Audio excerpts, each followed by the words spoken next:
Hi, I'm Emily Parker, and this is the story of how my perfect sister's dream wedding became a nightmare. Not because I wanted revenge, but because some truths refused to stay buried.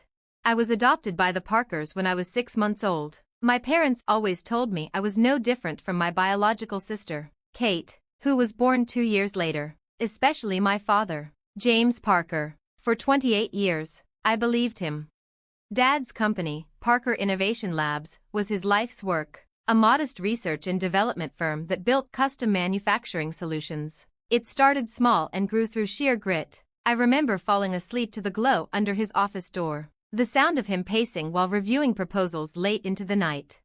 Kate grew up under spotlights, dance recitals, beauty pageants, endless applause. I grew up beside Dad's drafting table. Innovation was my inheritance. I spent summers interning at the company, learning the systems from the inside out. After earning my engineering degree, I joined full-time as a project manager.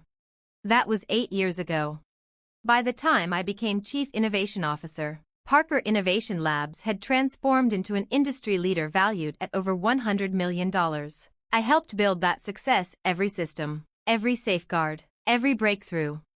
Kate, meanwhile, became a social media influencer. Luxury trips, designer handbags, relationship advice for millions of strangers who adored her curated perfection. The real trouble began when Kate got engaged to Thomas Bradford II, the heir to Bradford Technologies, one of our fiercest competitors. "This is perfect for business," Mom gushed during the engagement party at our family estate.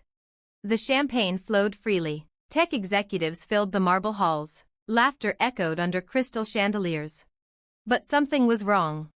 Conversations stopped when I walked into rooms. Board members avoided my eyes. Dad had cancelled every one-on-one meeting with me for weeks. I should have trusted my instincts. Kate tapped her champagne flute, commanding the room's attention. She stood halfway up the grand staircase, radiant in a custom designer gown. Thomas stood beside her, composed, confident, the future CEO he'd been groomed to be. "Thank you all for celebrating our engagement," Kate said brightly. "But there's something else we need to address tonight." Her gaze locked onto mine. My stomach dropped. "Emily," she said sweetly, "we need to talk about the money." The room went silent. "What money?" I asked. "The $2 million missing from company accounts," she replied, pausing deliberately. "The money you've been embezzling for the past year." The words hit like a punch to the chest. Whispers rippled through the crowd. I turned to Dad, surely he would stop this. He didn't look at me. "That's insane," I said. "I would never."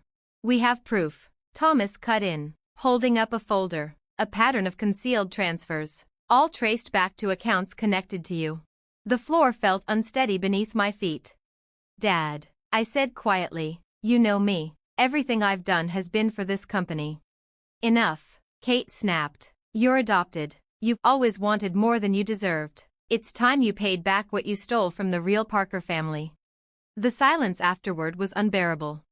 I waited for Dad to defend me, to say something. Instead, he nodded. "The evidence is compelling," he said softly. "I think it's best if you resign immediately, return the money, and we won't involve the authorities." In that moment, my world collapsed. 28 years of belonging shattered with one lie. I set my glass down carefully. "You want my resignation? Fine, but I suggest you review those records very carefully before you destroy the wrong person." I walked out, head high, ignoring the stares and whispers burning into my back. At my car, Kate's voice rang out from the doorway. "Don't forget your company laptop and phone. We wouldn't want you deleting evidence." I smiled, blinking back tears. Kate had always cared about appearances, never infrastructure, never systems. She had no idea that for the past 3 years, I'd been quietly documenting everything. That night, alone in my home office, I activated the contingency plan I'd hoped I'd never need. Watching other family businesses implode had taught me one lesson: always prepare for betrayal. I logged into a secure server, one Kate and Thomas didn't even know existed. Every email, every altered ledger, every transaction trail pointing to the real thieves. All of it was waiting. Kate's wedding was in a week. 500 elite guests, the most exclusive venue in the city. She wanted it to be the social event of the year. She had no idea I had plans of my own. Sometimes revenge isn't about destruction. Sometimes it's about exposure. As I shut down my laptop, my phone buzzed. "Kate, don't even think about coming to the wedding. Security has your photo." I replied with a single smiley face emoji. She didn't know I didn't need an invitation. After all, I designed the venue's security system myself. The next 7 days would change everything. But first, I had one call to make. The morning of Kate's wedding arrived clear and perfect. While she prepared in the Peninsula Hotel's presidential suite, I finalized details from my home office.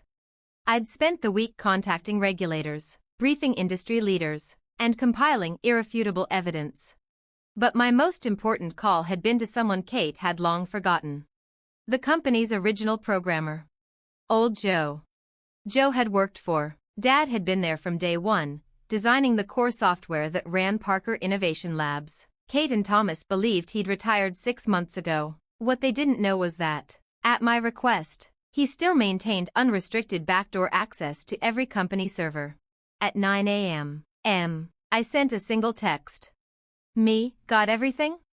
Joe replied almost instantly. "Joe, all downloaded and verified. They never changed the master passwords. Amateurs." I smiled. Kate had accused me of stealing $2 million. What she never bothered to check was where that money actually went. Every cent traced cleanly back to offshore accounts tied to the Bradford family, her fiancé's family. At exactly 2 p.m., I parked 2 blocks from the St. Regis Hotel. The ceremony was scheduled for 4 o'clock in the grand ballroom. Security was heavy. Kate had insisted on it. She'd just forgotten one detail. Parker Innovation Labs had designed and installed the hotel's entire security infrastructure 3 years earlier. I entered through the service corridor, nodding to kitchen staff who still remembered me from the installation phase. My fingerprints worked on the biometric locks, yet another oversight. The control room door slid open. Emily, Marcus, head of security, stared at me. "They told us you were banned." I handed him a USB drive. "Remember last year, when I stopped that breach and saved your job?" He hesitated for half a second, then nodded. 20 minutes later, I was seated in the upper control booth overlooking the ballroom. Below me, the elite of the tech world gathered in tailored suits and designer gowns. My mother floated through the room in a new dress that probably cost more than most people's annual salary. Dad stood beside Thomas's parents, no doubt discussing the merger announced the day before, the merger that would quietly funnel Parker Innovation Labs' money into Bradford Technologies. My money. The same money Kate claimed I'd stolen. At 3:55 p.m., Kate entered for pre-ceremony photos. She was radiant, perfectly styled, perfectly smiling, perfectly unaware. Thomas waited at the altar, smug and confident. I waited. Until the minister cleared his throat. "If anyone here has reason why this couple should not be joined." That's when I pressed enter. The ballroom lights dimmed. Gasps rippled through the crowd as the massive display screens flickered to life. The truth about the Parker family fortune.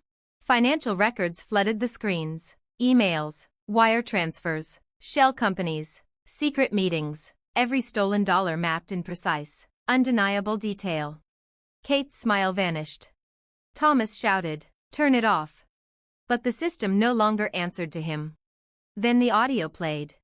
Kate's voice filled the room. "Once we frame Emily, Dad will have no choice but to hand me control. She was never really one of us anyway."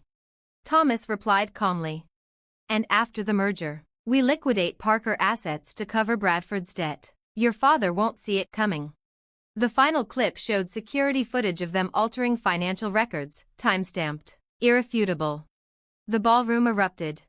I stepped out of the control booth and walked down the aisle, calm and unhurried. Kate stood frozen at the altar, mascara streaking down her face. "Security," she screamed when she saw me.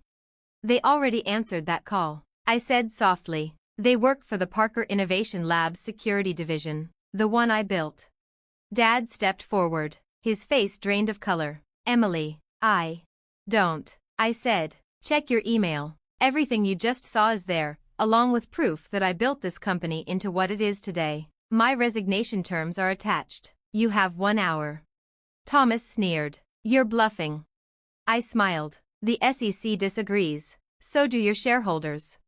Several Bradford board members looked ready to faint. I turned to Kate. You were right about one thing, I said. I'm not a real Parker. I'm better. While you were chasing followers and plotting theft, I was building an empire. My mother tried to step forward. I stopped her with a raised hand. My terms are simple. I take 51% ownership of Parker Innovation Labs. Kate and Thomas are permanently barred from the company. Dad keeps the CEO title, but voting control transfers to me. And if we refuse? Kate whispered. Then I release everything publicly. I replied. Parker might survive. Bradford won't. I turned to the guests. You should all go home. There won't be a wedding today. By midnight, the contracts were signed. I had controlling interest. Bradford Technologies was in freefall. Kate's wedding had become the scandal of the year. A week later, I sat in my new office, once Dad's, reviewing acquisition proposals for what remained of Bradford Technologies. Dad knocked softly. I should have believed you, he said. Yes, I replied. You should have. Can we fix this? Not as family, I said. You lost that at the engagement party. As business partners, maybe. He nodded and left. My phone buzzed. Kate, I'm sorry. I was wrong. I didn't respond. Some apologies arrived too late. They say success is the best revenge. I disagree. The best revenge is forcing people to face the truth. Kate wanted a wedding no one would ever forget. She got exactly that. And as for me, I'm still building, only now. Everyone knows exactly what I'm capable of. And no one will ever call me just the adopted one again.